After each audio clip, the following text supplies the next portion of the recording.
తల్లిదండ్రుల పాపపుణ్యాల ఫలితాన్ని వారి పిల్లలు అనుభవిస్తారన్నది ముమ్మాటికి నిజం. ఇక్కడ ఓ తండ్రి చేసిన పాపం అతని కూతురి మెడకు శాపంలా మారింది. చేయని తప్పుకు వేధింపులు భరించలేక ఆత్మహత్య చేసుకున్న ఘటన మేడ్చల్ జిల్లా నాచారం పోలీస్ స్టేషన్ పరిధిలో కలకలం రేపింది. నాచారంలోని బాపూజీనగర్ సరస్వతి కాలనీకి చెందిన పులివర్తి దీప్తి హబ్సిగూడలోని ఐఐసిటిలో ప్రాజెక్ట్ అసిస్టెంట్ గా పనిచేస్తున్నారు. దీప్తి తండ్రి సంగీతరావు ఐఐసిటిలో పనిచేసి రిటైర్ అయ్యారు. అయితే కుటుంబ కలహాల నేపథ్యంలో 2 సంవత్సరాల నుండి తండ్రితో వేరుగా దీప్తి తన తల్లితో కలిసి ఉంటోంది. సంగీతరావుకు డీజీపీ కార్యాలయంలో కానిస్టేబుల్ గా విధులు నిర్వర్తిస్తున్న బెల్లా అనిల్తో పరిచయం ఉంది. అనిల్ తన భార్యకు ఐఐసిటిలో అవుట్సోర్సింగ్ ఉద్యోగం కోసం దీప్తి తండ్రి సంగీతరావుకు 15 లక్షల డబ్బులు ఇచ్చినట్లు సమాచారం. 2 ఏళ్ల క్రితమే ఈ డబ్బులు ఇచ్చినట్టు తెలుస్తోంది. అయితే తన తండ్రి సంగీతరావు అనిల్ వద్ద డబ్బులు తీసుకున్న విషయం దీప్తికి తెలియదు. ఈ సంవత్సరం సెప్టెంబర్ వరకు అనిల్ భార్యకు ఉద్యోగం ఇప్పించలేదు. దీంతో అనిల్ తన డబ్బు తిరిగి ఇవ్వాలని దీప్తిని అడిగేవాడు. డబ్బు తన తండ్రి తీసుకున్నాడని, ఆయన తమతో చాలా ఏళ్ల నుంచి కలిసి ఉండడం లేదని, తనను డబ్బులు అడగవద్దని అనిల్కు సమాధానం చెప్పింది. దీప్తి మాటలు వినిపించుకొని కానిస్టేబుల్ వాళ్లను వేధించడం మొదలుపెట్టాడు. ఈ క్రమంలో అనిల్ భార్య ఫిర్యాదుతో దీప్తి సంగీతరావులపై చీటింగ్ కేసు నమోదైంది. అలాగే అనిల్ దంపతులు న్యాయస్థానంలో సివిల్ దావా కూడా వేశారు. తనపై కేసు నమోదు కావడం, కానిస్టేబుల్ ఫ్యామిలీ వేధింపులు తట్టుకోలేక దీప్తి మనస్తాపానికి గురైంది. జరిగిన అవమానం తన తల్లితో కూడా చెప్పుకోలేకపోయింది. కేసుల చుట్టూ తిరిగే స్తోమత లేక తన చావుతోనైనా సమస్యను పరిష్కరించుకోవాలని నిర్ణయించుకుంది.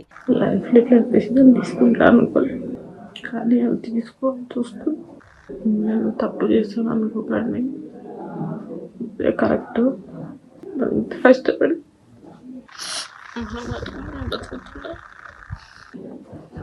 మొదటికి లాగాలని వాడుకున్న అధికారంతో వాడు కేసు వేసిందని వాడు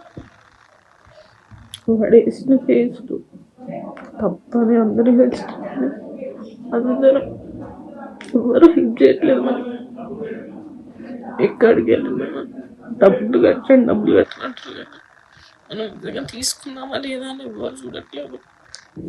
తీసుకున్న సంగీతరావు బాగానే ఉన్నాడు, ఇచ్చిన వాళ్ళందరూ బాగున్నారు, కానీ లైఫ్ ఖరాబ్ అయిపోయింది. నాకు న్యాయం జరగాలి. పిల్ల అనితకి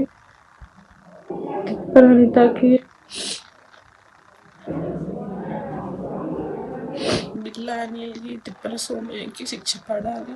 వాళ్ళే నాకు ఈ పరిస్థితి వారి కారణం, నా చావు కూడా వాళ్ళే కారణం. వాళ్ళ పైన చేసిన ఫేక్ ఎఫ్ఐఆర్, వాళ్ళ పైన చేసిన ఫేక్ సివిల్ కేసు అంతా అబద్ధం. మా ఫాదర్ వాళ్ళే డబ్బులు తీసుకున్న మాట నిజం, కానీ మాకు దాని గురించి ఏం తెలియదు. నా ఫోన్లో ప్రతి ఒక్క ప్రూఫ్ ఉంది, నా దగ్గర ప్రతి ఒక్క డాక్యుమెంట్. కానీ నాకు ఎవరు న్యాయం చేయదు. ఏం చేయకపోయినా డబ్బులు కట్టమంటున్నారు, నేను ఒప్పుకోను. బుధవారం అర్ధరాత్రి ఇంట్లోనే ఉరివేసుకుని ఆత్మహత్యకు పాల్పడింది. తన గది నుంచి ఎంతకు బయటకి రాకపోవడంతో దీప్తి తల్లి గది తలుపులు తీసి చూసింది. దీప్తి ఆత్మహత్య చేసుకోవడం చూసి గుండెలు బాదుకుంది. వెంటనే పోలీసులకు సమాచారం అందించింది. దీప్తి ఇంటికి చేరుకున్న పోలీసులు మృతదేహాన్ని ఆస్పత్రికి తరలించారు.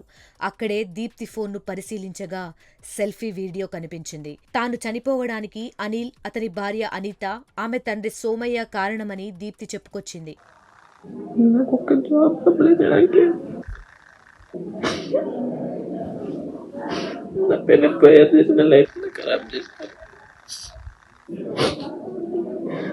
పిహెచ్డి చేయని కూడా చేస్తున్నారు. వారికి శిక్ష పడాలి. అమ్మని మంచిగా చూసుకో, నా తల్లి కంటే ఎక్కువ చూసుకో. నాకు తెలుసు నీ కొడుకు కంటే ఎక్కువ నన్ను ప్రేమించాడు. కనీసం మీ అందరన్నా బయటపడాలంటే ఇదేనా? నీ కొడుకు చూసుకో, హ్యాపీగా ఉండేటట్టు చూడు. వాళ్ళకు మాత్రం శిక్ష పడేది. ఎట్టి పరిస్థితుల్లో వాళ్ళు మాత్రం వాళ్ళు చేసిన తప్పుగా వాళ్ళు శిక్ష పడాలి. వాళ్ళ సంగీతం many of men are not able to see my last face, my death face కూడా అతను చూడదు. రాని ఎక్కడన్నా తండ్రైనా సరే మీకు విషయం బయట తెలిసిపోయింది, బయట తలెత్తుకొని తిరగలేకపోతున్నా. నా వల్ల కాదు ఇంకా. అందరూ నేను చుట్టూ మాట్లాడు న్యాయంగా బతికిన నన్ను తండ్రి ఎట్లా అంటాడు, అన్ని న్యాయంగా బతికి కానీ వెళ్ళినప్పుడు నన్ను న్యాయంగా ఇంకా ఓపికతో ఏందని ఫైట్ చేయలేను. దయచేసి నాకు న్యాయం జరిగేది. I know it's a bit hard for you people. నాన్న డబ్బులు తీసుకుంటే తన మీద నకిలీ కేసులు పెట్టారని ఆవేదన చెందింది. ఈ కేసుల మీద పోరాడే స్తోమత లేదని, తన చావుతోనైనా కుటుంబానికి న్యాయం జరగాలని వేడుకుంది. చివరగా తన మృతదేహాన్ని వైద్య పరిశోధనకు ఇచ్చేయాలంటూ సెల్ఫీ వీడియోలో కన్నీరు పెట్టుకుంది. కానిస్టేబుల్ అనిల్, అతని భార్య వేధింపుల వల్లే తన కూతురు చనిపోయిందని దీప్తి తల్లి ఆరోపిస్తోంది. వారి వల్లే కూతురు ఆత్మహత్య చేసుకుందని కన్నీరు మున్నీరుగా విలపించింది. ఈ మేరకు దీప్తి తండ్రి సంగీతరావు, అనిల్, అతని భార్యను పోలీసులు అదుపులోకి తీసుకుని విచారిస్తున్నారు.